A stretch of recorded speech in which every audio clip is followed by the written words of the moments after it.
एक गुरु और शिष्य जंगल से होते हुए अपने गांव जा रहे होते हैं। अंधेरा काफी हो चुका था। शिष्य ने अपने गुरु से कहा कि गुरु की काफी रात हो चुकी है, अगर आप कहे तो आज की रात यही आसपास के किसी गांव में गुजार ले। गुरु जी ने अपना सर हिलाया और वो आसपास के गांव में एक छोटे से घर के पास जाकर रुके।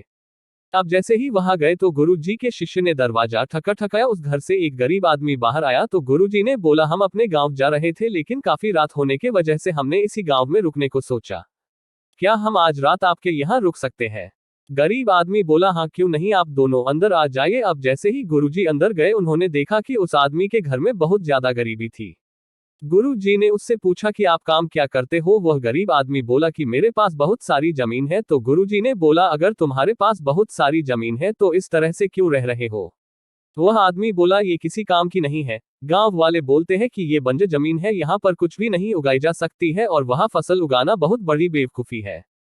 गुरु जी ने बोला कि तुम्हारा गुजारा कैसे होता है? उसने बोला कि मेरे पास एक भैंस है जिससे मेरा पूरा घर चलता है। ये सुनने के बाद गुरुजी सो जाते हैं और रात में जब सब लोग सो रहे होते हैं तब गुरुजी अपने शिष्य को उठाते हैं और उस गरीब आदमी की भैंस लेकर अपने गांव चले जाते हैं। शिष्य अपने गुरु से पूछता है कि गुरुजी कहीं आप ये गलत तो नहीं कर रहे हैं? उस गरीब आदमी की रोजी रोटी इसी भैंस की वजह से चलती है। तो गुरुजी अपने शिष्य की तरफ देखते हैं और मुस्कुराते हुए आगे बढ़ जाते हैं। उस बात को तकरीबन 10 साल गुजर जाती है और जो गुरु का शिष्य था वह बहुत बड़ा गुरु बन चुका था। तो एक दिन उन्हें उस गरीब आदमी की याद आती है कि मेरे गुरु ने उस आदमी के साथ अच्छा नहीं किया था, मुझे एक बार चलकर देखना चाहिए कि वह आदमी अब किस परिस्थिति में है। वह शिष्य उस गांव की तरफ जाता है और वहां जैसे ही पहुंचता है तो वह देखता है कि जहां पर उस गरीब आदमी का झोपड़ा था वहां पर एक बड़ा ही आलीशान महल बन चुका था और उस झोपड़ी के बाहर जो बंजर जमीन थी उस पर फल और फूलों के बगीचे थे। तभी उधर से उस घर का मालिक आता है। शिष्य उसे पहचान लेता है और उस आदमी को बोलता है, तुमने मुझे पहचाना? मैं अपने गुरु जी के साथ आया था, हमने एक रात के लिए आपके यहाँ रुके भी थे।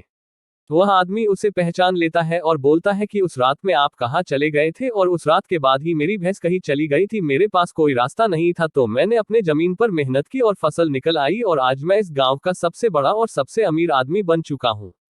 ये सुनने के बाद शिष्य के आंखों में अपने गुरु जी के लिए आंसू आ गए और उसे ये बात अब समझ आई और वो रोने लगा।